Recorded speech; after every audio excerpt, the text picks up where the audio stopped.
ile wiki iliyopita tulitamani tuzungumze Jumanne lakini tukashindwa, lakini naamini leo tutaweza tukazungumza, at least tukapata mwanga. Kuna swali ambalo tumekuwa nalo linasema, je, mti wa ujuzi wa mema na mabaya umeota wenyewe kwenye bustani ya Eden au Mungu ndio aliupanda mwenyewe? Na kama ndio aliupanda kwa kusudi lipi, au kusudi lake ilikuwa ni nini? Lakini ningependa tuanze na ili swali la kwanza ambalo nasema, je, mti wa ujuzi wa mema na mabaya umeota wenyewe kwenye bustani ya Eden? So tukishapata msingi hapo, tutaendelea kuona kwamba na kama uliota wenyewe, lakini B au Mungu ndio aliupanda mwenyewe. So tukishapata hii, tutaenda kujua kusudi lake lilikuwa ni nini. Karibuni watumishi.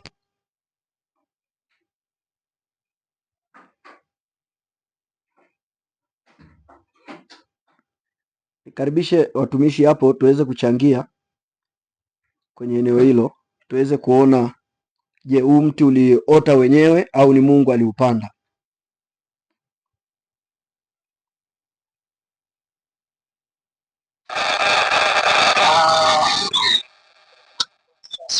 Amen. Kwa upande wangu mimi ndio naona ndio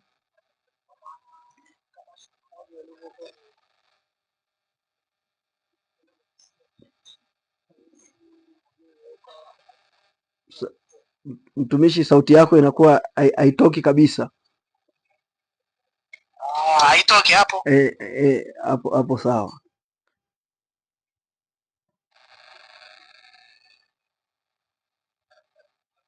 Hapo manisikia? Kama nisikia gusa emoji. Sasa kama swali lako lilivyokuwa limezungumzia kuhusu mti wa ujuzi wa mema na mabaya, nikipenda kurifaa kwenye swali ambalo lilikuwa linasema, samahani, ngoja niangalie swali linalosema mti wa ujuzi wa mema na mabaya ulijiotea wenyewe. Hilo ni la kwanza. La pili, au Mungu ndio aliyouweka.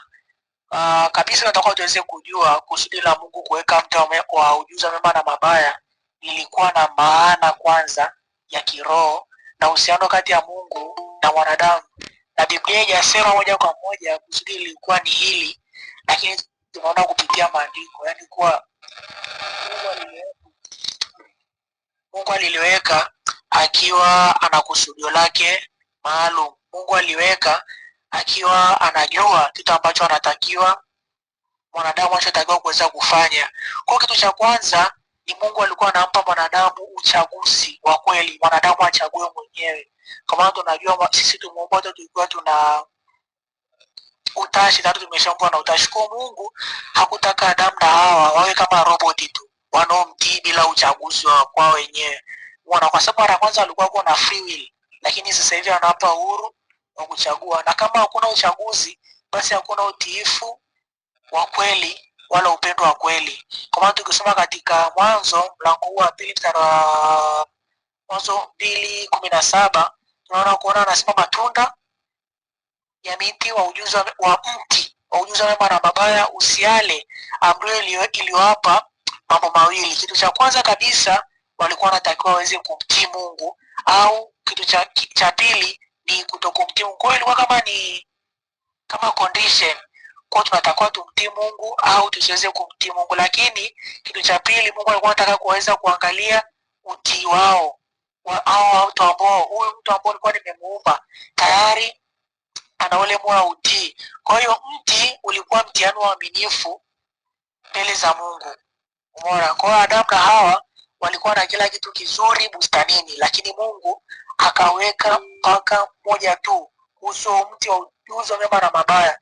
Hapo ndipo inaonekana kama angemwamini Mungu au angetaka kujiongoza yenyewe. Kwa maana katika maana ndani kabisa tunaweza kuona anaposema kula mti, kuchagua njia yao baada ya mapenzi ya Mungu, au kutokula, kuendelea chini ya mamlaka Mungu. Kwa alikuwa anatakiwa waweze kuchagua wenyewe, waendelee kutawaliwa na Mungu, Mungu aendelee kuwaongoza, au waendelee kujiongoza kwa mapenzi ya kwao wenyewe. Lakini pia kitu kingine cha tatu ni kuonyesha kwamba Mungu ndio chanzo cha mema na kila kitu hapa duniani. Kwa hiyo ujuzi wa mema na mabaya haukumaanisha tu kujua tofauti kati ya jambo jema na jambo baya kwa akili, lakini ulijumuisha mwanadamu kutaka kuamua mwenyewe ni nini chema na nini kibaya pasipo kuweza kuwa na Mungu. Ndio maana katika anguko la mwanadamu pale Mwanzo 3:5 tunaweza kuona Shetani anaambia mtambua kama Mungu alikuwa anaweza kuwaikia kama tamaa ndani yao. Unakaa mbali na Mike mtumishi. Wako wanataka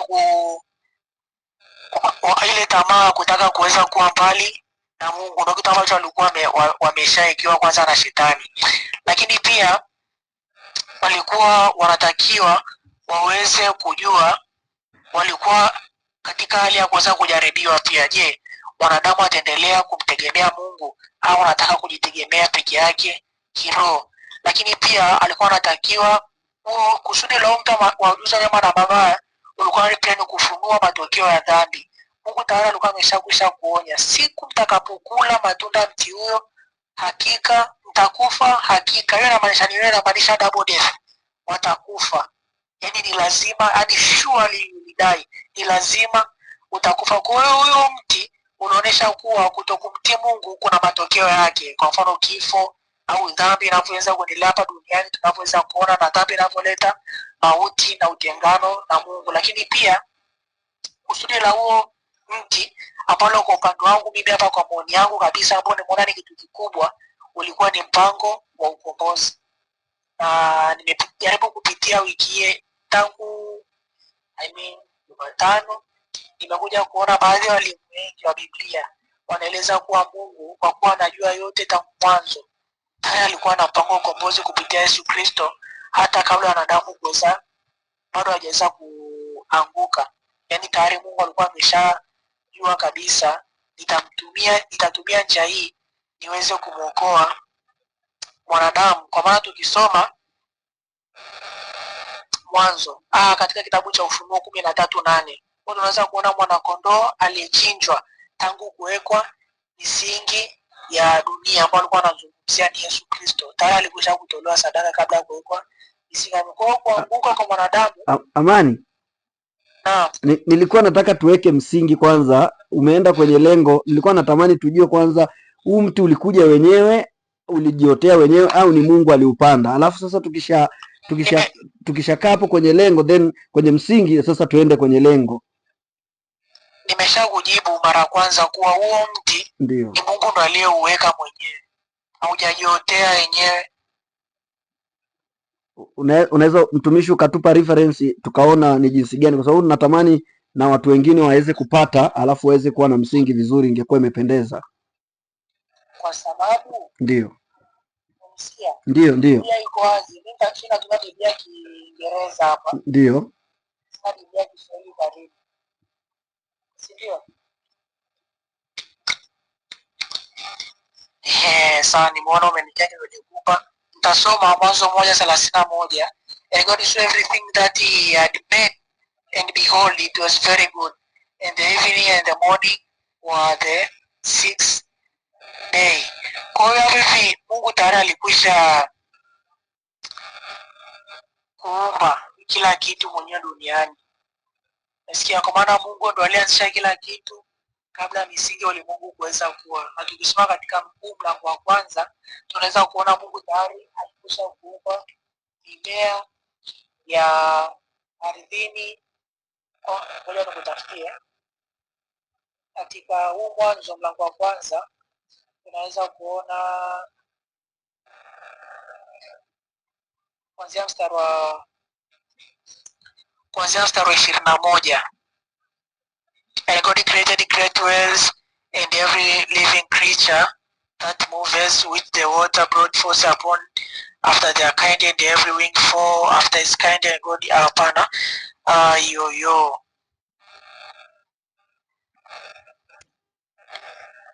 katika mlango wa kwanza kuanzia 9.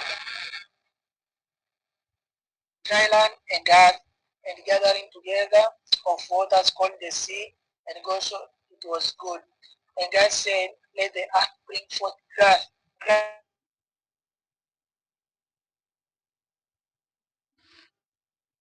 fruit after his kind, whose seed is in itself upon the earth, and it was so.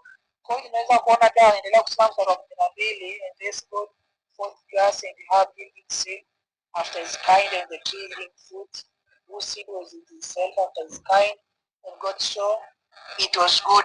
Kwa hiyo Mungu yeye ndo aliyeumba kila kitu, hadi huo mtu uliuzane mema na mabaya,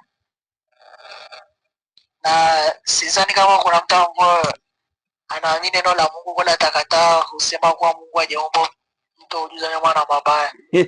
Wapo, na ndio maana, kwani hata hii imekuja, si walikuwa wamekataa, wanasema ulijiotea wenyewe. Ndio maana tunataka kuprove ili tuone jinsi gani imekaa. Namuona kaka hapa ananyosha mkono. Twende kaka, ngoja ni turn off mic.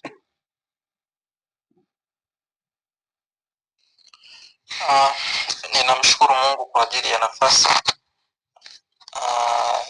Nashukuru kwa mchango ambao umetangulia kuhusiana na swali ambalo liko juu kwamba ni mti kwamba ulijiotea wenyewe au Mungu ndiye aliyeweka katika bustani ya Eden.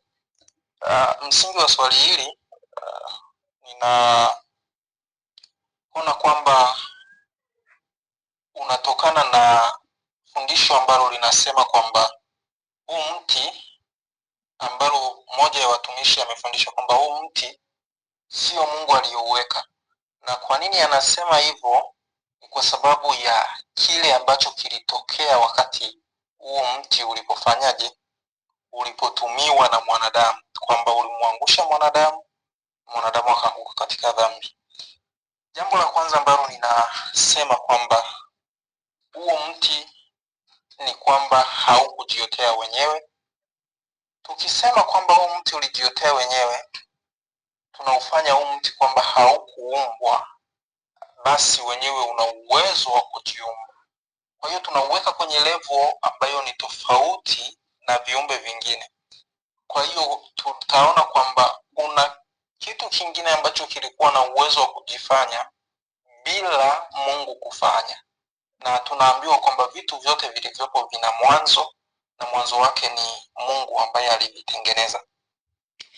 Kwa hiyo huu mti msingi wake ni kwamba uliumbwa. Sababu ya kwanza, ukisoma kitabu cha Mwanzo sura ya kwanza mstari wa kwanza mpaka wa 31, kuna sehemu mtumishi amegusia aliyetangulia, inatuonesha uumbaji wa kila kitu mpaka mwanadamu aliumbwa. Na Biblia inatuambia kwamba vitu vyote vilivyoumbwa vilikuwa vizuri machoni pa Mungu. Lakini naomba niongelee specific katika uumbaji wa miti, uumbaji wa vitu ambavyo ni vya asili, miti na nili, maana kuna uumbaji kuna wakati tunaona mbingu na nchi ndo zilianza. Baada ya hapo tunaona kutenganishwa kwa anga nini. Baada ya hapo kuna uumbaji wa mimea ambao ni siku ya 4. Mungu anasema kwamba mimea iliumbwa. Kisoma kitabu cha Mwanzo sura hii ya kwanza kabisa, kwamba aliumba mimea ya kila aina.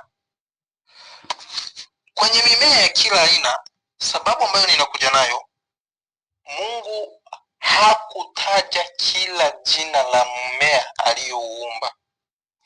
Hii ilikuwa ni alitaja katika ujumla.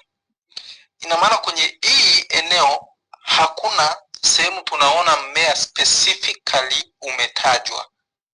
Kwa mfano tukisema kwamba mparachichi umetajwa kwamba Mungu akaumba mparachichi akaumaliza, au tukasema kwamba Mungu akaumba nanasi akamaliza, au tukasema kwamba Mungu akaumba labda mti wa matunda ya mpera akamaliza. No, hapa uumbaji umetajwa kama in general sense, kwamba alipozungumza mimea hakuzungumza specifically. Kwa hiyo kwa basis hiyo ya kwamba haikutajwa specifically, tunasema kwamba kwa sababu hakuna kitu ambacho Biblia inatuambia hakuna kitu ambacho yani chenyewe kimejiumba, hakuna kilichojiumba, na huo mti wa ujuzi wa mema na mabaya ulikuwa ndani ya vile vilivyoumbwa, kwa sababu hakuna chochote kilichotajwa specifically tofauti na mwanadamu aliyeumbwa siku ya sita peke yake.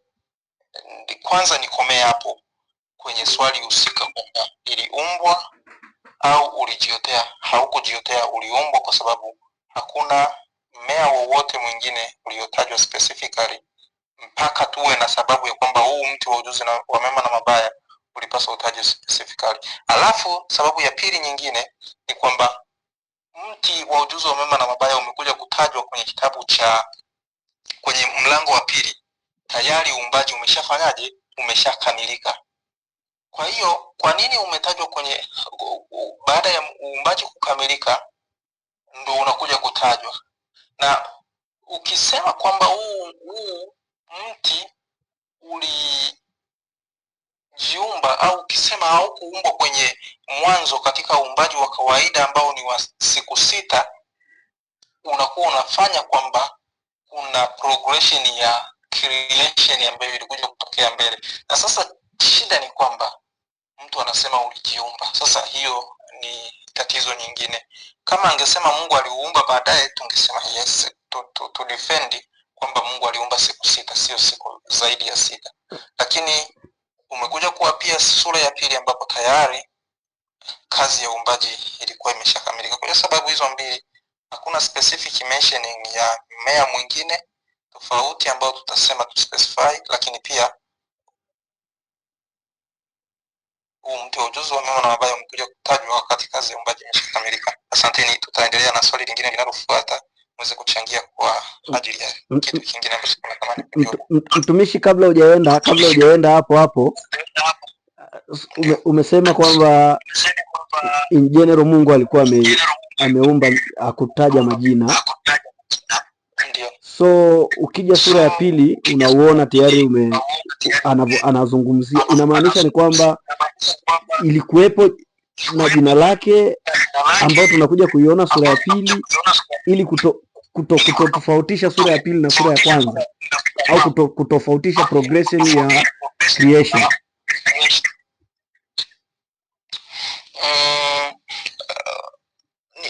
Nilichokuwa najaribu kukilenga ni kwamba wakati huu ambao tunaenda kuona mti wa ujuzi wa mema na mabaya unatajwa kwenye sehemu ya pili, kwenye sura ya pili, hautajwi katika mazingira ya uumbaji, unatajwa katika mazingira ya utendaji kazi. It means hata mwanadamu naye tayari alikuwa ameshaingia kwenye utendaji kazi. Kuna mti wa uzima. Mbona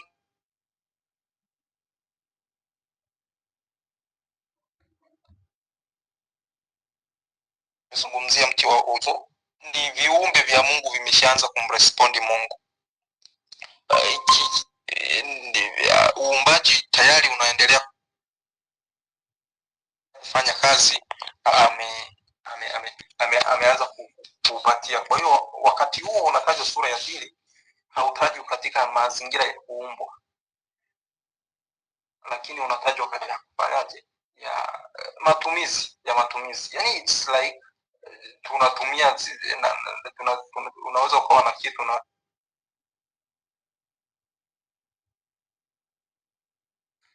tayari wameshaanza kuenjoy mazingira. Sio necessary mti tu, hata sehemu walizokuwa wanakanyaga ni uumbaji wa Mungu. Kwa hiyo huo mti umetajwa specifically kwa sababu ya kazi ambayo ilikuwa imewekwa kwenye kile ambacho Mungu alikuwa amekilenga kukifanya kwa wanadamu. Nashukuru sana mtumishi kwa mchango wako. Nelson alikuwa amenyoosha mkono, nikukaribishe mtumishi. Nashukuru sana kwa nafasi hii, na namshukuru Mungu sana kwa kuwezesha tukajumuika pamoja katika mada hii ambayo ni nzuri na itakayotufundisha zaidi kiroho. Na katika mchango wangu mimi ninamshukuru waliozidi kuchangia kabla, kwamba wamezidi kufungua vitu mbalimbali ambavyo vinaonekana kwenye maandiko. Ni kama vile inapozungumzia katika ile Mwanzo sura ya 2 mstari wa 8 mpaka wa 9, tayari aliyepita aliongelea, ambao akaonyesha kwamba swali kuu au na kigezo kikuu kwamba Mungu ndiye aliyeumba ule mti na kwamba haukujiotesha wenyewe, kwa sababu katika mstari wa 8 mpaka 9 kabisa inasema kwamba Bwana Mungu akapanda bustani upande wa mashariki katika Eden, akamweka humo huyo mtu aliyemuumba. Bwana Mungu akaotesha katika ardhi kila mti wenye kupendeza machoni na ufaao kwa chakula, na mti wa uzima katikati ya bustani, na mti wa ujuzi wa mema na mabaya. Kwa hiyo tukiangalia hapa tunaona kabisa kwamba huu mti ni Mungu aliuweka yeye mwenyewe, haukujitokeza tu binafsi kwamba waliukuta Hawa na Adamu walipowekwa pale bustanini kwamba waliukuta tu. Hapana, Mungu ndio aliyouweka, kwa sababu Bwana Mungu akaotesha. Hii sentensi tu inaonyesha kwamba Mungu ndiye chanzo cha miti yote ndani ya bustani, kwa sababu ukisoma katika habari ile Mwanzo 1 kabisa mstari wa 12 inakuelezea ile siku ya tatu kwamba uumbaji wa mimea ulifanyika. Inaonyesha kwamba mti wa ujuzi ulimetajwa specifically kama sehemu ya miti hiyo. Kwa hiyo Mungu aliuruhusu uwepo wake, kwa sababu haukuwa mti uliotoka nje ya mamlaka ya Mungu, ila ulikuwa ndani ya mamlaka ya Mungu. Kwa hiyo hilo ni jibu tosha kwamba mti huu Mungu aliuruhusu uwepo bustanini na yeye ndiye aliyeuumba, na wala sio kwamba ulijiotesha wenyewe. Isipokuwa swali ambalo ni la msingi na ni la muhimu ni kwamba ni dhumuni la kuoteshwa huu mti ilikuwa ni nini? Naona hili ndio lilikuwa ni jambo kubwa, kwa sababu ukisoma katika ile Mwanzo 2 mstari wa 15 mpaka 17, Bwana Mungu akamtoa huyo mtu akamweka katika bustani ya Eden ailime na kuitunza. Hapo Bwana Mungu akamwagiza huyo mtu akisema, matunda ya kila mti wa bustani waweza kula, lakini matunda ya mti wa ujuzi wa mema na mabaya usile. Mungu anaujua huo mti vizuri, umeona, mpaka anauzungumzia kabisa, yani anauzungumzia moja kwa moja. Alafu katika huo mti ilionyesha kwamba yeye ndiye aliyeuumba na anautambua vizuri moja kwa moja. Anatoa amri moja hapo kwamba usile mti huo, kwa maana hakika utafanya nini? Utakufa. Kwa hiyo inaonyesha kabisa huu mti haukuwa ajali, yani haukuwa ni kwa ajali tu imetokea, wala haikuwa tu ni kitu cha ghafla kwamba mwanadamu ameukuta. Hapana, ulikuwa umeumbwa. Ndio maana Mungu anaweza kutolea maagizo, yani anatoa maagizo kwa sababu ni kitu alichokiumba yeye mwenyewe, ulikuwa ni ndani ya mipango aliyoruhusu iwepo. Na ukisoma katika ile Mwanzo 3 mstari wa 2 mpaka wa 3, mwanamke akamwambia nyoka, matunda ya miti ya bustani tunaweza kula, lakini matunda ya mti ulio katikati ya bustani Mungu amesema msifanye nini? Msiale. Akimaanisha kwamba Hawa mwenyewe anathibitisha Mungu alikuwa tayari ametoa maagizo kuhusu huo mti, hivyo ulikuwa umewekwa kwa ufahamu wa Mungu mwenyewe. Mti niliokuagiza katika ile mstari wa 3 yenyewe sura ya 3 mstari wa 11, Mungu mwenyewe anasema kabisa mti niliokuagiza, akionyesha kwamba Mungu aliutambua kama sehemu ya bustani aliyoweka. Hakusema mti uliojitokeza, alisema mti niliokufanya nini? Niliokuagiza. Kwa ufupi nikizungumzia tu swala la kwamba huo mti haukutokea kwa bahati nasibu au bahati mbaya, ila ulikuwa umeumbwa na Mungu mwenyewe. Nihitimishe tu kwa kusema hilo. Nashukuru Nelson kwa mchango wako mzuri. Watumishi, sasa nafikiri tumeenda vizuri kwa sababu tumepata msingi kwamba mti haujatokea kwa bahati mbaya. Mti Mungu alikuwa ndio ameuweka yeye kama alivyoweka viumbe vingine.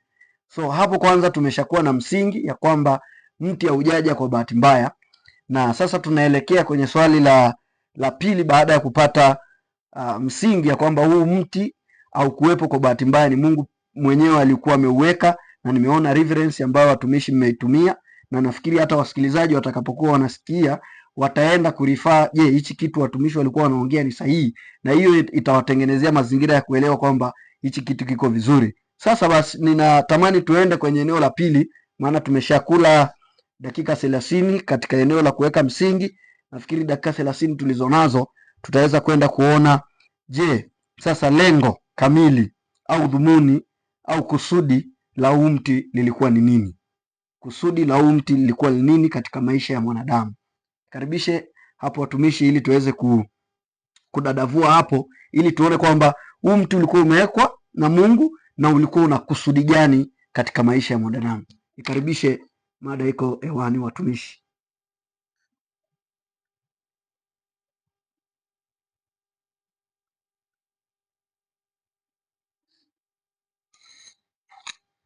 Bwana Yesu asifiwe tena.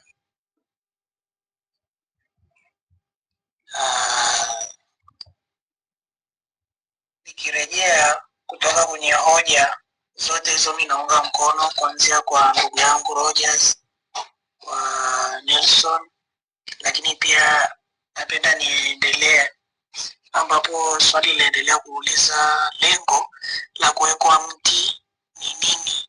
Lengo kuu la Mungu kuweka huo mti ulikuwa ni nini? Huo mti wa ujuzi wa mema na mabaya ilikuwa ni kumpa mwanadamu nafasi ya kuchagua kati ya kumtii Mungu au kutokumtii. Kwa maana mwanzo tulikwisha kusema walikuwa wameumbwa kwa free will, kuchagua wenyewe watakachotakiwa kuweza kufanya, lakini Mungu alimuumba Adamu akiwa na uwezo wa kufanya maamuzi. Yeye Adamu mwenyewe alikuwa na uwezo wa kufanya maamuzi, either akubali kutii au asiweze kutii. Kwa ule mti ulikuwa ni kama kipimo cha utii, na mbali na kipimo cha utii ulikuwa ni kama mtihani wa imani na ishara kwamba Mungu ndiye mwenye mamlaka. Bila ule mti mpaka sasa hivi mwanadamu asingekuwa na uchaguzi wa kweli. Mbona na utii usingeweza kuwa ni kitu cha hiari. Watu tunatakiwa tuweze kutii tu, kuweza kutii. Kwa hiyo Mungu alisema Mwanzo 2:17 ambapo nilikwisha kugusia kuhusu kifo. Biblia inasema, but of the tree of knowledge of good and evil thou shalt not eat of it, for in the day that thou eatest thereof thou shalt surely die. Walakini matunda ya mti wa ujuzi wa mema na mabaya usiale, maana siku utakapokula hakika utakufa hakika. Kwa hiyo inaonyesha kuwa Mungu aliweka mpaka mmoja tu utakiwi uweze kula, na Adamu alipaswa kuamua kama angemwamini Mungu au la. Kwa hiyo lengo alikuwa kuweza kumharibu mwanadamu kutoka kwenye ile free will ambayo alikuwa nayo, bali ilikuwa ni kutufundisha sisi wanadamu utii, lakini pia ilikuwa ni kutuonesha sisi hapa kuwa hakuna maisha bora ambayo tunaweza kuyapata tusipokuwa chini ya Mungu. Angalia baada ya kuweza kula ule mti wa ujuzi wa mema na mabaya, jinsi mambo yalivyoweza kubadilika duniani. Kuna vifo vinatokea leo na kesho kwa vya kubwa na wadogo. Tunafanya kazi kwa bidii, yaani tuseme tu maisha yamebadilika kutoka kule mwanzo mpaka sasa hivi, na kutoa uhuru wa kuweza kuchagua. Sisi hapa tunaendelea kupewa nafasi ya kuendelea kuchagua sema tunatakiwa tuweze kufanya, lakini pia ilikuwa ni kufunua matokeo ya kutokutii, consequences sasa yale mambo ambayo tumekwisha kutii. Lakini pia kama vile shetani alivyokuja na akamshawishi mwanadamu avuke ule mpaka ambao Mungu aliweka, ndipo dhambi ikaweza kuingia. Kwa kutokutii kwetu na ile kusudi la ule mti ambao Mungu alikuwa ameuweka, kwa maana Roja alikuwa kutuambia vizuri kwa Mungu aliumba mimea, lakini tumekuja kwenye mlango wa pili amekuja kuelezea mti specific, kwa mti jina lake sio mpera wala mparachichi wala mti gani, bali ni mti wa ujuzi wa mema na mabaya. Umeona? Kwa hiyo kwa ilikuwa kwa ajili yetu sisi hapa kutupima kipimo cha utii, imani yetu na ishara kuwa Mungu ndiye mwenye mamlaka. Mpaka hapo hivi naomba niwasilishe ili niweze kumpa mtu mwingine nafasi aendelee kuzungumzia kuhusiana na ile kusudi na huo mtu ujuzi mema na mabaya. Lakini pia kuna ndugu yangu hapa ameweza kujoin, naona anaitwa Doris, na yeye tuweze kumkaribisha aweze kuzungumza kidogo kabla ya Elda kuendelea au labda kabla ya Roja kuweza kuendelea. Asanteni sana. Kabla sijampa Doris na kabla hujaondoka, nilikuwa nataka nikuulize hapo Amani. Ndio. Huu mti from its original, kabla ya chapter 2 kuambiwa kwamba ni mti wa ujuzi wa mema na mabaya, je, kuanzia kwenye kuumbwa kwake chapter 1 asili yake ilikuwa ni mema na mabaya, au umekuja baadaye ndio ukawa ukawekwa katika mazingira ya kuwa mema na mabaya? Hapo mimi nadhani Biblia, mimi nitaendelea kushikilia tu pale pale mara ya kwanza kwenye Mungu alipoendelea kwenye uumbaji, Mwanzo 1:9 mpaka 13 alipoweza kuumba vitu vyote vya hapa duniani. Kwa mstari wa 11 anasema, God said, let the earth bring forth grass and herb yielding seed, and the fruit tree yielding fruit after his kind, whose seed is in itself upon the earth, and it was so. Kwa tunaweza kuona Mungu anaendelea kuumba miti yote, lakini tulikwisha kuambiwa imefika mlango wa pili ndio Mungu anakuja sasa kutoa papasi sasa ya hiyo miti. Aliumba mingi, lakini akasema huu mti mmoja huu mti huu ni mti kabisa, huu mti kazi yake ni hii moja tu specific, yani kazi yake ni hii moja tu bana, msile wala msifanye kitu chochote katika huu mti. Yani kazi yenu tu ni kuangalia tu, mpite na mambo yenu, msifanye kitu chochote, usile, usifanyaje.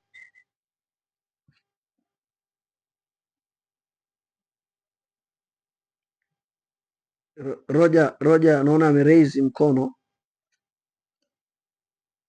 Naomba Doris azungumze, halafu akizungumza akimaliza,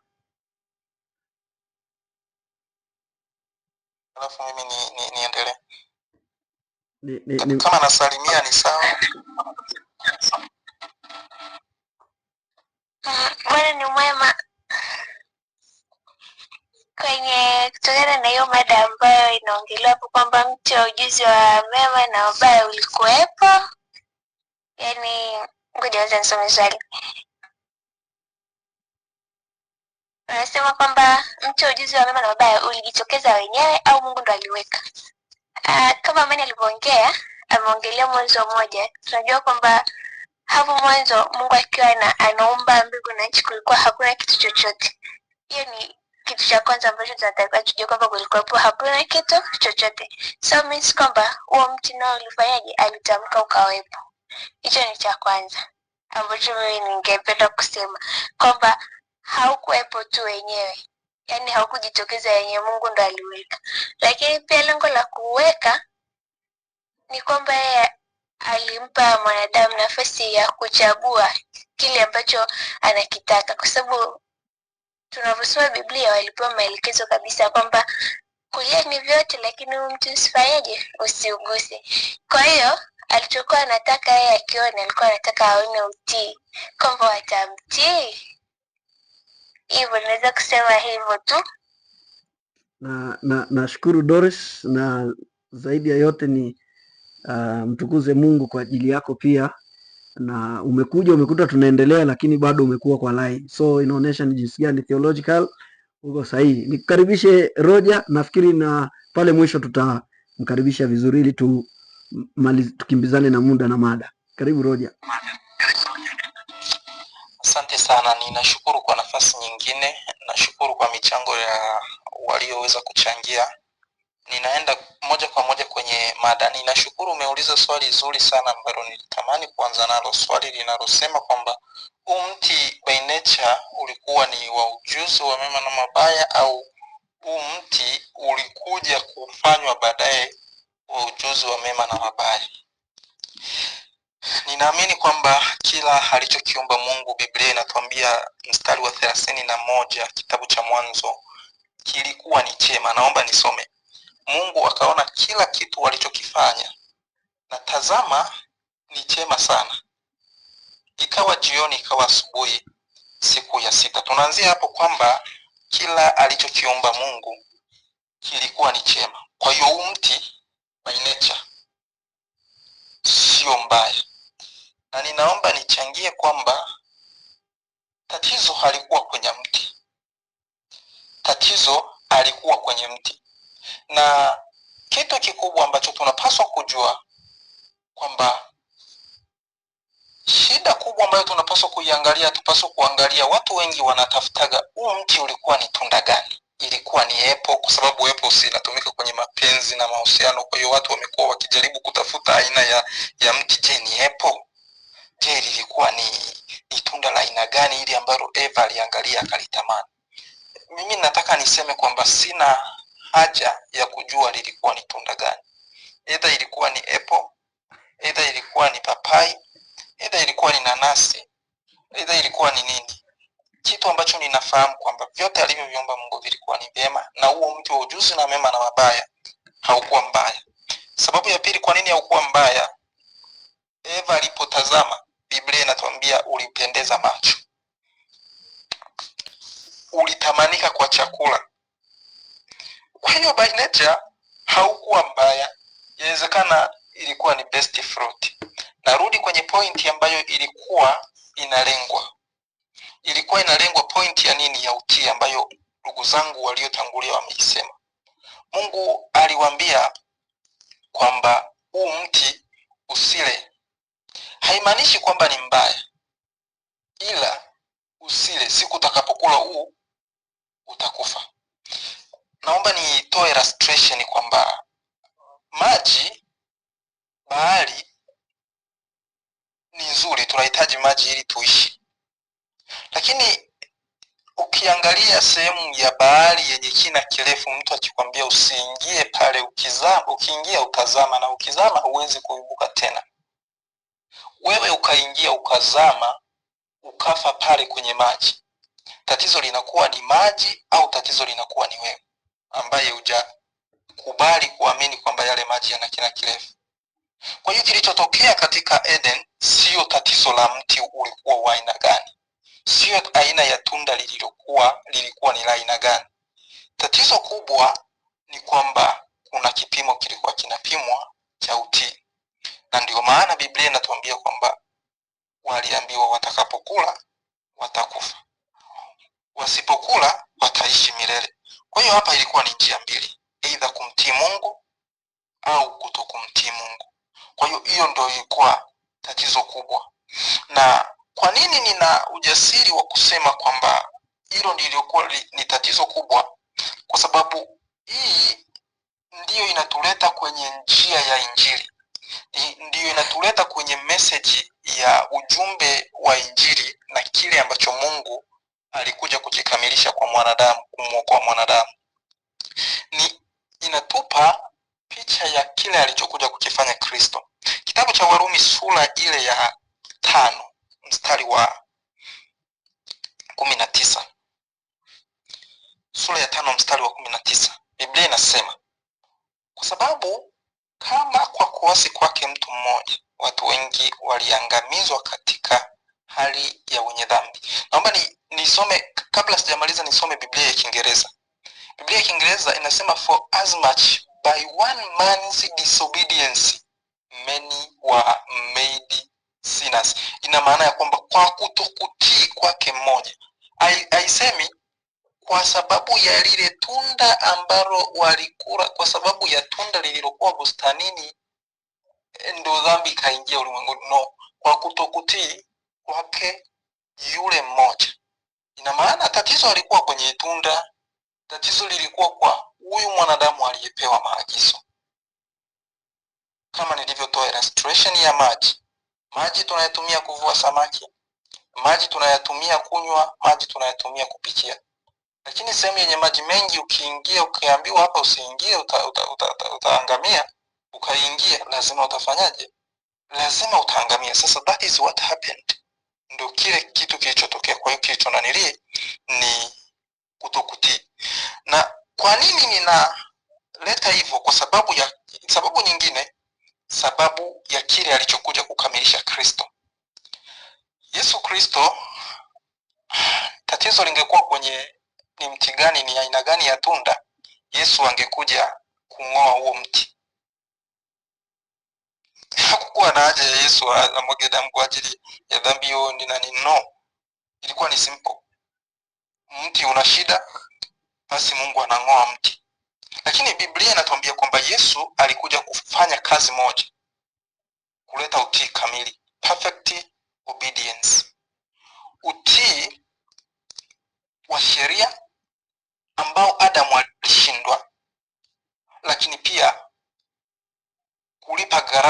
ya mauti ambayo Adamu aliingia baada ya kutenda dhambi.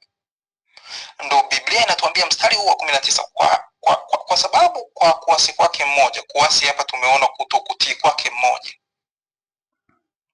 kuvuka kile Mungu amemwambia, wengi waliingizwa katika hali ya hatia, wenye dhambi, hali ya wenye dhambi. Kadhalika kwa kutii kwake mmoja, sasa huyu nani? Ni Kristo. Kwake mmoja wengi wameingizwa katika hali ya wenye haki. Ina maana gani? Kwamba Yesu hakuja kushughulikia ule mti. Wala Yesu hakuzungumza kwa habari ya mti wa ujuzi wa mema na mabaya.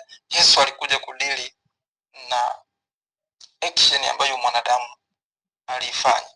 Kwa hiyo kupitia hiyo ninasema kwamba the problem is not in the tree, and people should not concentrate and focus so much on what kind of tree was it, bali tunapaswa kufocus kwamba ni nini mwanadamu alikuwa ameambiwa, na huyu mwanadamu alifanya nini, na je, Yesu alikuja kufanya kazi gani? Hakuja kuoa. Kabla hujaendelea, kabla hujatoka Roja,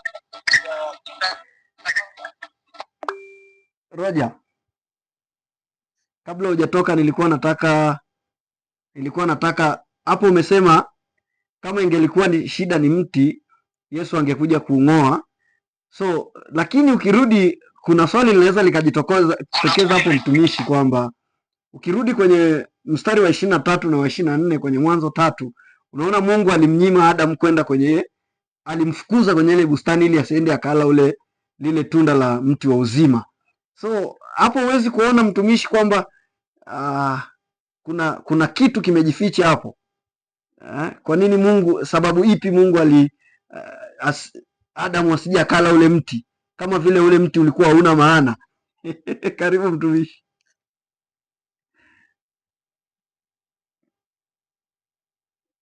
Karibu mtumishi Roja. Hapo tu nilikuwa nataka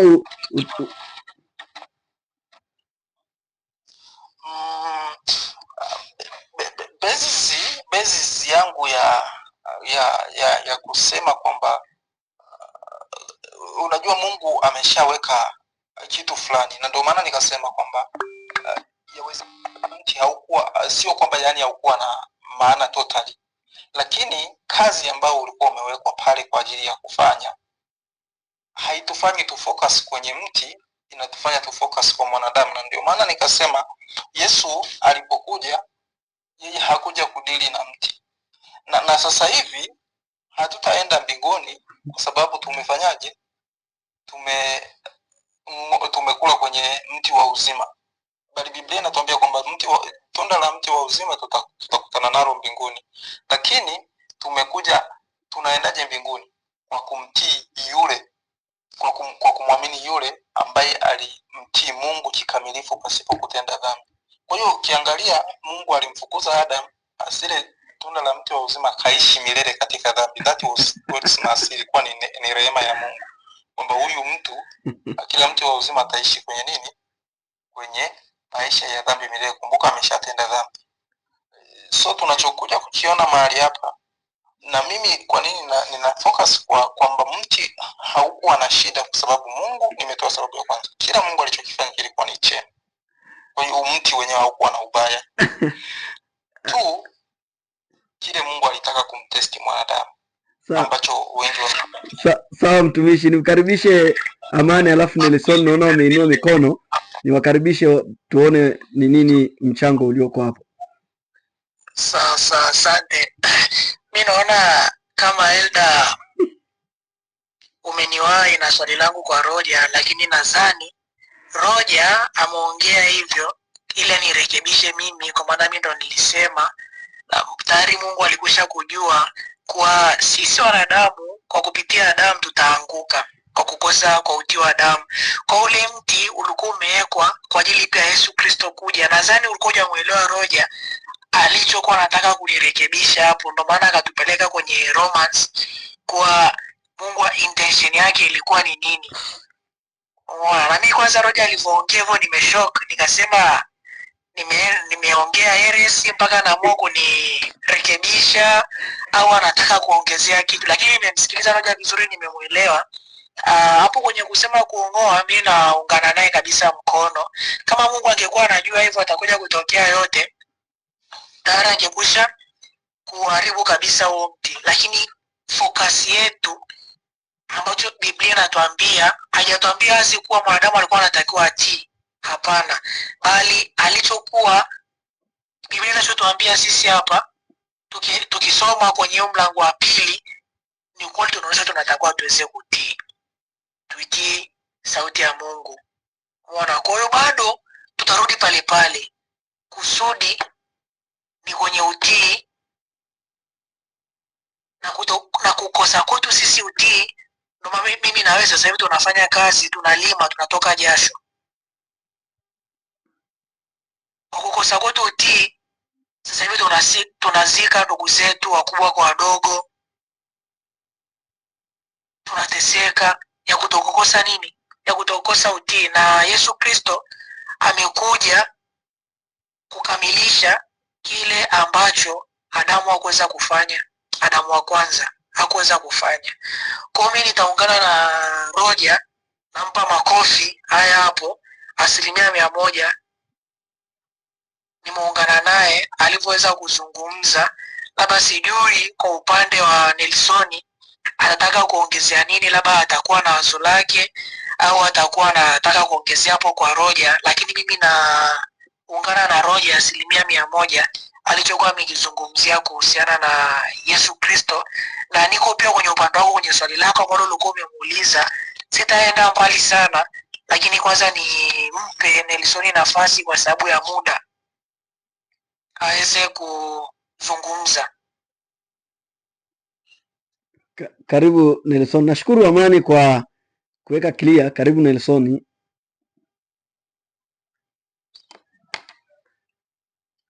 Asante sana kwa nafasi hii. Kwa kweli swali ambalo nilikuwa natamani niliulize, Amani alikuwa anatamani kuliuliza na kiongozi pia nawe ukauliza.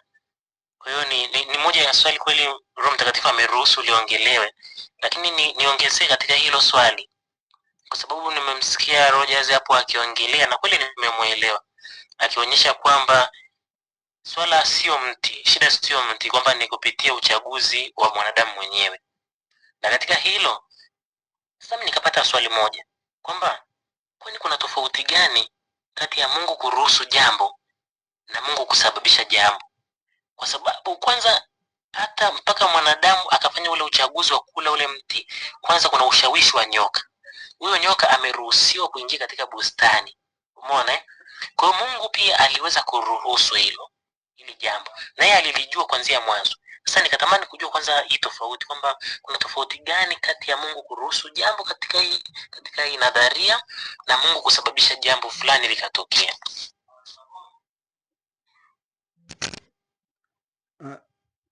Amani, umesikia swali hilo? Nelson ameuliza wakati nafanya mpango wa kumrudisha Roger.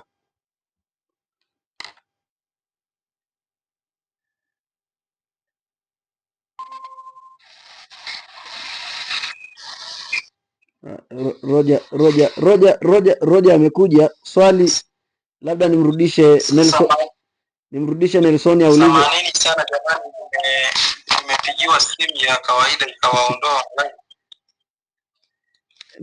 Nimrudishe Nelson umsikie swali alilokuwa nalo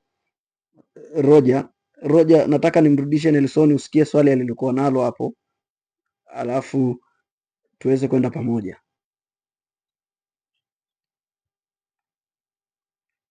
Swali langu lilikuwa kama ifuatavyo. Kwanza nilitoa shukrani kwa Rogers ambaye yeye hakuwepo kwa sababu ya mtandao kidogo na changamoto iliyotokea, kwamba nilimuelewa aliposema kwamba dhambi haikuingia kwa sababu tu ni mti, kwamba mti ndio ulikuwa ni chanzo, ila chanzo cha dhambi yenyewe ilikuwa ni uchaguzi wa sisi wanadamu. Yaani unaonyesha pale uchaguzi ni wa mwanadamu ndio uliosababisha, na nikamuelewa katika hilo. Lakini swali langu likaja kwamba haya yote yalivyotokea kuanzia mti wa ujuzi wa mema na mabaya, Mungu alikuwa ameshayajua, na kupitia hilo aliruhusu pia vitu, kwa sababu nyoka hadi kusababisha kumshawishi mwanamke ni Mungu aliruhusu hilo, alikuwa na uwezo wa kuzuia. Nikapata swali kwamba hivi, kwani kwa kutokana na muktadha huu wa haya maandiko, kuna tofauti gani kati ya Mungu kuruhusu jambo alafu na Mungu kulisababisha jambo likatokea? Kwamba tunaposema kwamba Mungu ameruhusu dhambi ikatokea kutokana na kukosa utii, je, au alisababisha ikatokea kutokana na kukosa utii? Yaani tofauti iko wapi kati ya Mungu yeye kuruhusu jambo na Mungu kusababisha jambo likatokea?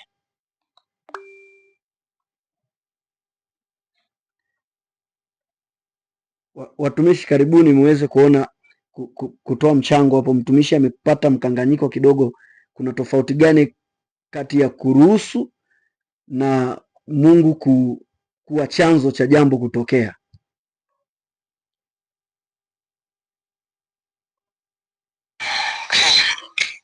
Asanteni sana, na nitajaribu kuzima video inanigomea, sijui shida ni nini.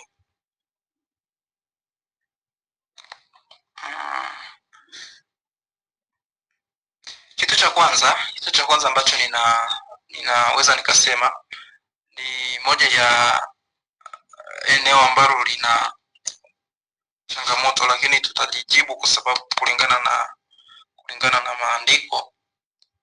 Kitu cha kwanza ambacho tunakiona kwenye Mwanzo sura ya 2 mstari wa 17 na 15, 16, 17.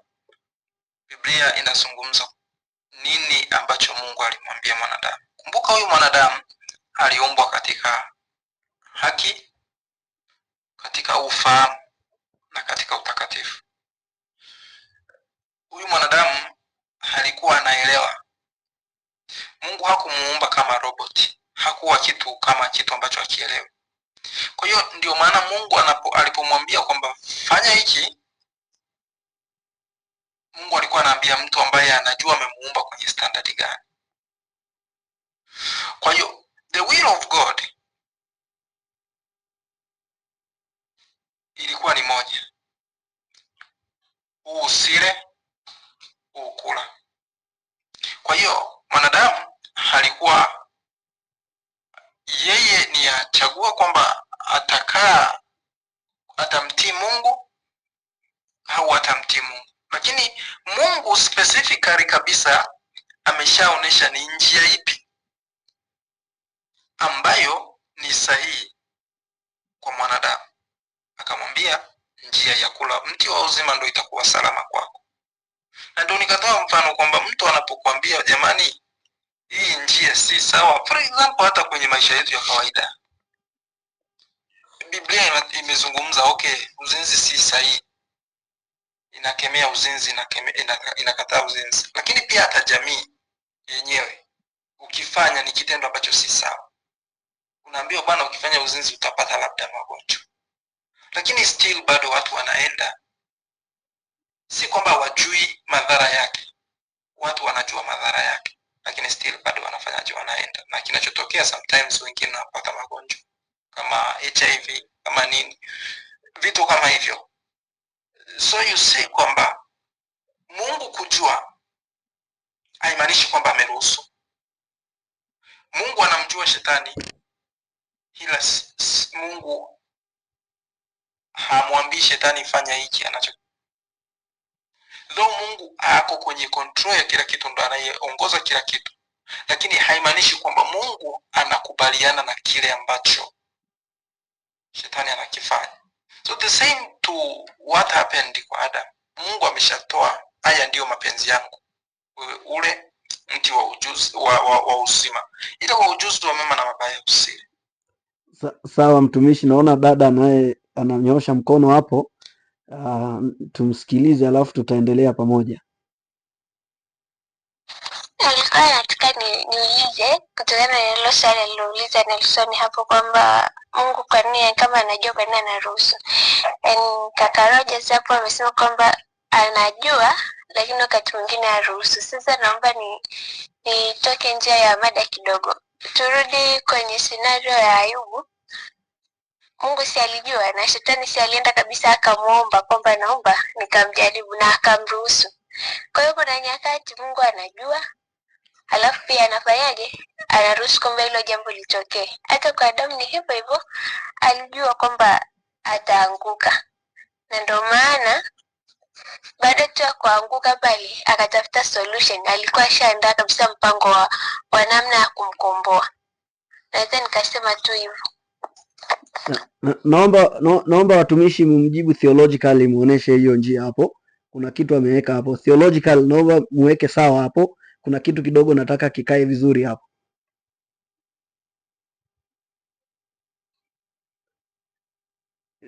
Karibu Roja, karibu Amani. Nataka kuna kitu dada amezungumza hapo kwenye kujua. Wakati mtumishi ulichangia ukasema kuanzia mwanzo Mungu aliweka kitu 1 2 3. So kuonesha tofauti ya context ya Ayubu na hapo kwenye Genesis chapter 2 kwenda 3. Karibishe Roja au Amani hapo tuweze kuweka sawa.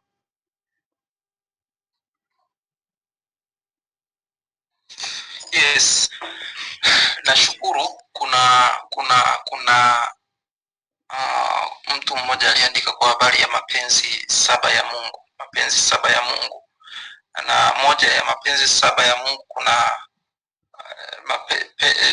inaitwa decrees. Kuna moja inaitwa eternal decree. Eternal decree ni kwamba Mungu ameshaamua kila kitu. Yuko top over everything. Anajua kila kitu kitakacho happen from kutoka umilele uliopita mpaka umilele ujao.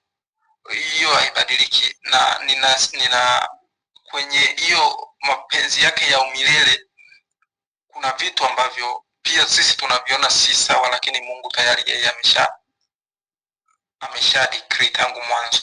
Lakini ukija kwenye, nitazungumzia mawili.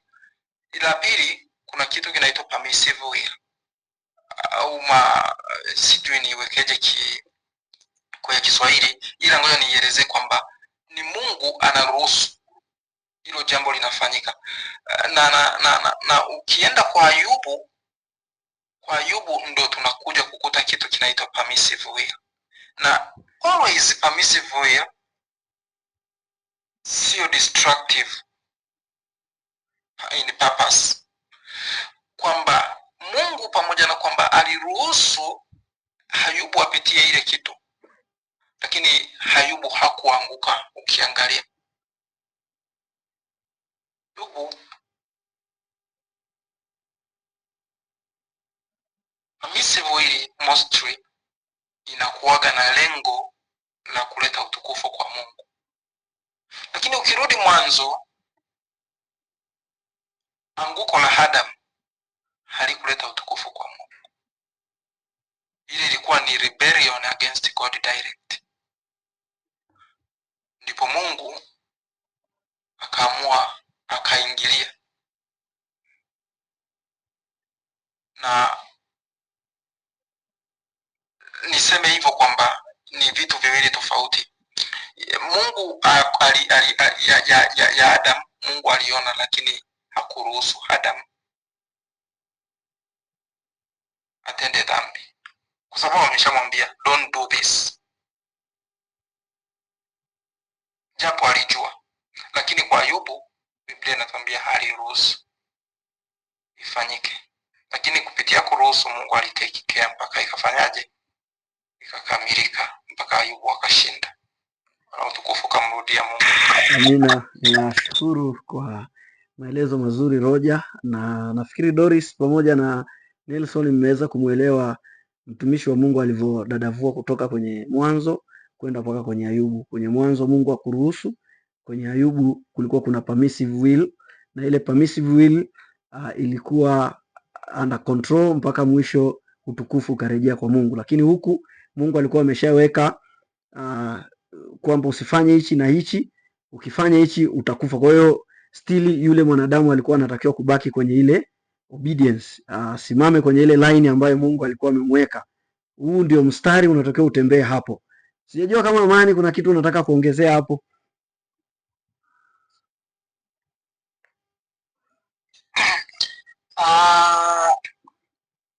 Sina cha kuongezea, na mimi nilikuwa nipo kama Roja hivyo hivyo, lakini naona Roja ameshamaliza kila kitu. Sijajua kama ndugu yangu Doris ameweza kumwelewa utofauti kati ya Adamu na Ayubu, kuwa kulikuwa kuna eternal decree ya Mungu na kulikuwa kuna permissive will of God kwa kwenye zile 7 will of God. Kwa sijajua kama Doris ameweza kumwelewa Roger vizuri kuhusiana na Ayubu na kuhusiana na swali la Nelsoni kuhusiana na nyoka, kuwa nyoka ilikuwaje na Ayubu ilikuwaje. Naona amereact, inaonyesha ameelewa vizuri kabisa. Labda ningependa Roger umjibu Nelsoni sasa kuhusiana na nyoka na Eva, si ndio Nelson? Sawa, naona amekubali. Kwako Elda, afu Roger mjibu. Kumbe kulikuwa kuna swali la nyoka pamoja na Eva. Sikuwa nimelirekodi hilo swali, so labda ningemrudisha Nelson aweze kulirudia hilo swali, alafu tuweze kwenda tukiwa tuko sawa, so tumekuwa na mambo kidogo yamepita hapa. Karibisha Nelson. Asante. Swali langu lilikuwa ni kwamba Mungu aliruhusu nyoka kuweza kwenda kufanya ushawishi kwa Eva, kwamba ni kwa nini aliweza kumruhusu. Hilo ndo swali langu lililokuwa kubwa. Ni kwamba ni kuonyesha upendo wake, kwamba hatamzuia akamwacha mwanadamu, kwamba aonyeshe kwamba ana nafasi ya kufanya maamuzi binafsi, au dhumuni kule ilikuwa ni lipi kitheolojia? Nafikiri Roger umelipata vizuri hilo swali. Ni sababu ipi ni sababu ipi ambayo... Asante sana, ninashukuru Mungu nimelipata vizuri. Tutarudi kwenye standard ya Mungu ilikuwa ni ipi? Standard ya Mungu ilikuwa ni usifanye hivi. Ukifanya tofauti na kile nimekuagiza, utakuwa hukunitii mimi, umemtii yule shetani. Tutarudi kwenye ishu ya Ayubu. Shetani alisema huyu anakupenda kwa sababu ya vitu. Mungu aliruhusu nyoka kweli, lakini kumruhusu nyoka haimaanishi ameapprove nyoka akudanganye. Unaona? Wewe kuona mwanamke amevaa sketi fupi ukajaribiwa, haimaanishi uende ulale naye kwa sababu umeona jaribu la mwanamke. Daudi alipomuona Bathsheba, Biblia inatuambia alimuona wakati anaoga, akaenda akalala naye. Nathan alipokuja kumwambia, ndugu, umetenda dhambi hii na hii, Daudi hakusema, Bwana, mimi nilikutana na Bathsheba amevua, kwa hiyo hata ungekuwa ni wewe usingeweza kuvumilia kama mwanao. Many times wanadamu tunaanguka kwenye dhambi na tunasingizia ile mitego ambayo tumeiona labda ni changamoto ambazo tumekutana nazo zimetufanya tuanguke. Lakini ukirudi kwenye standard ya Mungu ni ipi? Standard ya Mungu ilikuwa ni usile, na ukirudi kwenye standard ya Mungu utaweza kusimama imara. Lakini ukisema kwamba unajua mimi ni nyoka, that is what Eva said, that is what Adam said. Adam alisema huyu unajua ni mwanamke uliyenipatia. Eva akasema unajua ni nyoka. Lakini Mungu akasema, kwani wewe si nilikuagiza hivi? Kwani ulipaswa kumsikiliza nyoka? No. Kwa hiyo vishawishi vilivyoko nje ya standard ya Mungu havipaswi kutufanya sisi tuanguke na tuweze kusingizia hivyo vitu. Kwa hiyo tunarudi kwa shida iliyofanya Adamu anguke, ni kwamba alisikiliza sauti nyingine ambayo ilikuwa inaenda kinyume na kile Mungu aliagiza. Ninashukuru, labda kama kuna swali jingine. Mtumishi, kabla Amani hujaja, umeraise mkono. Asante mtumishi, nashukuru ulivyoleta vizuri hiyo na ninafikiri Nelson amepata kitu hapo. Kama sikosei. Okay, Nelson amereact, amesema amepata kitu. So Amani, kama una kitu cha kuongeza hapo, labda nikukaribishe. Na niko sawa sawa Roja. Mimi nilikuwa nataka niulize kuhusu aliyemjaribu huyo Eva na Adamu. Hivi alikuwa ni nyoka au ni shetani? Kwa maana hapo nazungumzia experience sasa. Experience yangu mimi nishakufundisha kuwa nyoka ana shida. Kwa unavyomuona nyoka alikuwa ni kiumbe mzuri tu. Tena inaonekana alikuwa ni rafiki sana. Kwa maana gani? Kama anafika karibu wa mwanamke, mwanadamu anakaa na huyo nyoka. Inaonekana huyo nyoka alikuwa ni mtu mzuri kabisa. Si ndio? Na tunaambiwa huyo nyoka alikuwa ni subtle, yani ni mtu mwerevu, mwenye akili, mwenye upeo mkubwa kuliko kiumbe chochote ambacho Mungu aliwahi kukiumba. Ona, kwa mimi hapa nikana linganisha. Kwa huyo nyoka ana tatizo. Sawa Roja, nimeona mkono, utanirekebisha. Nyoka ana tatizo, lakini ilikuwa naomba nirekebishe kwa juu kidogo. Nyoka sio mtu. Nyoka sio mtu.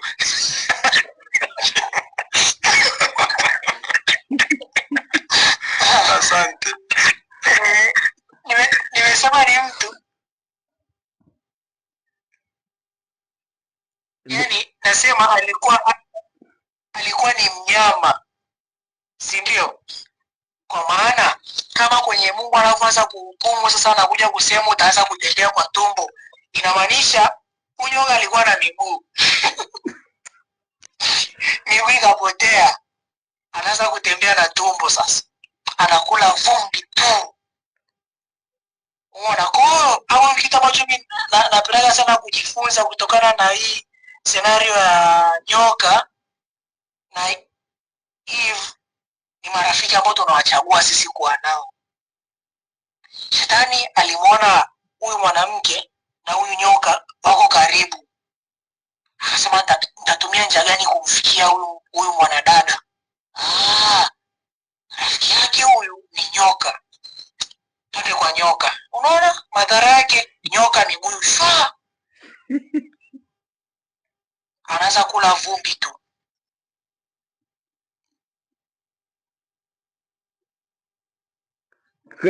Roja, huyu bwana umemsikia Amani alivyosema? Hebu kama kuna kitu Roja unataka kukiweka sawa hapo kwenye ishu ya nyoka. Nyoka hana shida. Amani amesema nyoka hana shida kabisa. Nyoka hana shida. Alitumika kama tools ya kufikisha ujumbe wa shetani. So karibu Roja. Asante sana, ninashukuru. Nafikiri ilikuwa ni samani kidogo Roja, samani kidogo. Nelson, nakuona, nitakuruhusu tu, subiri tusikie Roja anasemaje. Nashukuru. Kabla kweli Roja hajaendelea, ninaomba niongezee hapo kitu kidogo cha ni swali, kwa sababu katika hii Mwanzo 3 mstari wa 2 mwanamke akamwambia nyoka, matunda ya mti ya bustanini taweza kula, lakini matunda ya mti ulio katikati ya bustani Mungu amesema msiale wala msiaguse msije mkafa. Umeona hii sentensi inanipa mimi utata kwamba mwanamke anavyoelezea hapa kwamba Mungu alisema kwamba msile wala msiaguse. Nikisoma huku kwenye sura ya 2 sioni wale Mungu alizungumzia kwamba haya matunda msiaguse, yani huu mti msiuguse. Sasa swali najiuliza kwamba mwanamke aliongezea ili kuonyesha kwamba amri ya Mungu ni nzito, kwamba itamuumiza, na kwamba Mungu ni mbaya, kwamba alitoa amri nzito, kwamba kashakubaliana na ushawishi wa nyoka, au ili fungu limekaa vipi kutokana na namna tulivyoanzisha hii mada kidogo hapo? Sasa Roja, naona utakuwa umepata swali vizuri hapo. Umeona mtumishi ameongeza hapo, so nashukuru. umpeleke direct kwenye text. Okay, nashukuru mtumishi. Nashukuru kwa nafasi, lakini nafikiri nianze kwanza na swali la hili la mwisho ambalo limemalizika. Nafikiri ni upana mkubwa sana na linazungumzia kuhusiana na neno la Mungu. Kuna namna tatu ambazo Eva alibadilisha neno la Mungu kwenye hilo. Ninashukuru kwamba mtumishi amesema nyoka ni agent. Kitu tunapaswa tukumbuke kwamba shetani sio omnipresent. Shetani hana uwezo kama wa Mungu. Mungu omnipresent, ina maana shetani yeye hayuko kila mahali, ila shetani ana agents. Unanipata vizuri? Shetani ana agents. Kwa hiyo nyoka alitumika kama agent wa shetani kuweza kufanya kazi ya shetani. So nije kwenye swali la kuhusu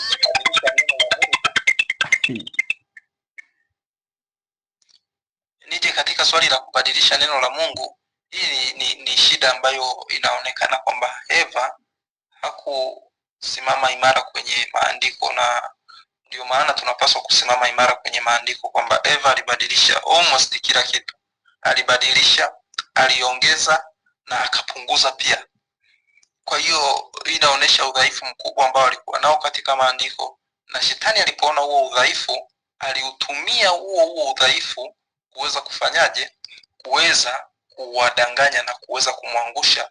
Na alipoenda kwa Adam akamsikiliza mke wake na wakafanya dhambi mbele za Mungu. Hii inaweza ikatufundisha hata sisi, mimi na wewe, kwamba tunapokuwa wadhaifu kwenye neno la Mungu lazima tutafanyaje? Lazima tutaanguka. Hii ndo tunaona Yesu Kristo alitimiza kikamilifu pasipo nini? Pasipo kuanguka hata sehemu moja. Majaribu ni same aliyojaribiwa Eva na aliyojaribiwa Yesu Kristo ni same. Ukisoma sura ya 4 ya Mathayo na sura ya 4 ya Luka, majaribu ni yale yale, lakini Yesu alikuwa anasema imeandikwa usifanye hivi, usimjaribu Bwana Mungu wako, usifanye hivi. Kwa sababu ya uwezo wa Yesu wa kimaandiko, na aliweza kushinda hayo majaribu. So tunapaswa kujua hata sasa hivi watu wengi wanadanganyika, watu wengi wanatumika vibaya. Kwa sababu nini? Kwa sababu hawajui neno la Mungu. Na hii ndio target yetu kama kikundi, tuweze kuinuana kwenye neno la Mungu kwenye mada kama hizi ambazo watu wanainuka, wanadanganya, wanasema mti ulijiotea wenyewe. Ni vitu vingi ambavyo tunaviona katika grupu. Kitu cha pili ambacho naenda kukizungumzia kwa habari ya nyoka, Amani aliyokuwa anazungumza, nafikiri imeshaeleweka kwamba nyoka ilikuwa ni kiumbe. Mungu alivyoviumba vyote vilikuwa ni vyema, ni bottom line, kila kitu kilikuwa kizuri. Hiyo hostility, uadui huu ulitokana na nini? Ulitokana na dhambi. Dhambi ilipoingia tu ulimwenguni, uadui ndo ukaanza kuwepo. Na kitu kingine ambacho nataka nikwambie kwamba nyoka kilikuwa ni kiumbe tu cha kawaida, alitumika kama agent. Nakuja kwenye mstari wa 15 wakati Mungu aliposemaje? Aliposema kwamba ataweka uadui, alipoleta ahadi ya Mwokozi, sura ya 3 mstari wa 15, nami nitaweka uadui kati yako na huyo mwanamke na kati ya uzao wako na uzao wake, huo utakuponda kichwa na wewe utamponda kisigino. Ukiangalia huu nabii wa kuja kwa Yesu Kristo atakaye kuja kuangamiza dhambi, Yesu hakupambana na nyoka, litero nyoka, ila alipambana na maagenti wa shetani pia. Nani? Ibilisi mwenyewe ndo alikuja kumuangamiza wapi? Msalabani. Yesu alikuja akaishi milele. Tunaona Ibilisi anamjaribu kwanza anamjaribu kuanzia mwanzo. Yesu akaishi maisha matakatifu pasipo dhambi. Kufa msalabani ndo tunaona kwamba Yesu ndo picha ya kung'atwa kisigino, kwamba mateso na nini, lakini Yesu alikuja kushinda, kafufuka katika wafu siku ya 3 kwa ajili ya kutukamilisha sisi tuweze kukombolewa. Kwa hiyo nyoka, it was just an agent. Hakuwa ni kwamba kiumbe kibaya kilikuwa kimeandaliwa kama watu tunavyojaribu kuview, lakini kutokana na ile laana iliyotoka. Tukija sasa kwenye laana iliyotoka, adhabu ambayo ilitoka, kuna vitu vilipungua. Nyoka alilaaniwa kwamba atatembea hivi. Mwanamke pia atazaa kwa uchungu. Adam atatafuta pesa. Kwa nini? Kwa jasho. Kwa hiyo kila mtu aliguswa, kila kiumbe kilivyotenda, walioshiriki kwenye hiyo dhambi na kukamilisha, wote walifanyaje? Waliguswa. Kwa hiyo naweza nikasema kwamba issue ya nyoka it was just an agent, kama watu wengi wanavyotumika hata sasa hivi. Hata watu wanatumika, sio nyoka. Watu tunawaona manabii wa uongo wanaharibu injili na kuiba hela za watu. Asanteni sana. Asante sana mtumishi kwa observation hiyo. Kwa hiyo inamaanisha ingelikuwa leo wakati ule watu ndo walikuwa nyoka, maana yake watu walikuwa ni wachawi, walikuwa ni familia ya watu wawili tu. Kwa hiyo sasa ikabidi shetani atumie design hiyo kuingia. Kwa hiyo hata kungekuwa kuna watu, maana yake watu wangetumia. Sawa, tunashukuru kwa tumekuwa na msingi mzuri kuanzia tulipoanza tumeenda, na tunashukuru Mungu kwa uwepo wenu watumishi ambao tumeweza kujadili. Nitaarrange vizuri alafu nitawatumia, mtasikiliza, mtaona ni jinsi gani mada ilivyokuwa ni hot. So tumekuwa na msingi kwamba mti kila kilichokuwa Eden kilikuwa kimewekwa, sio Eden, hapo Mwanzo sura ya kwanza ni Mungu aliumba. Mti uliumbwa na Mungu na ukujiotea. So huo ni msingi wa kwanza tumekuwa nao, na mstari wa 31 wa Genesis 1 unatuonyesha kwamba kila kitu kiliumbwa kilikuwa ni chema. Lakini pia tukaja kuona kusudi ilikuwa ni kutest faith na obedience na submission to God authority. So tumekuwa na hiyo basic. Nafikiri hiyo itakuwa ni jambo la baraka. Tukiendelea kuwa na vipindi kama hivi, tutaendelea kuimarishana. So marafiki, jamaa, muahidi tuweze kuwa pamoja, tuwe na maswali, tuwe na jinsi tunasaidiana, kwa sababu kweli kama Roger ulivyosema, mbali na kwamba wakati ule Ibilisi alimtumia nyoka, sasa hivi manyoka ni wengi ambayo wanatumika. Hata hili swali limetokana na mtu tu ambaye tulisikia, ndo tukasema tuje hebu tuangalie limekaaje, kwamba ni mti ulijiotea tu wenyewe. Lakini pia watu wanasema nyoka ni nyoka, wana spiritualize, wanaenda mbali, wanazungumzia mambo mengi. So nafikiri kuna umuhimu wa tukianza kidogo kidogo hivi, ndio wanasema chachu dogo uchachusha dogo zima. Kwa hiyo naamini kwamba kidogo kidogo hivi tutaweza kufika mahali, na Mungu atusaidie. Sijajua kama kuna mtu ana neno.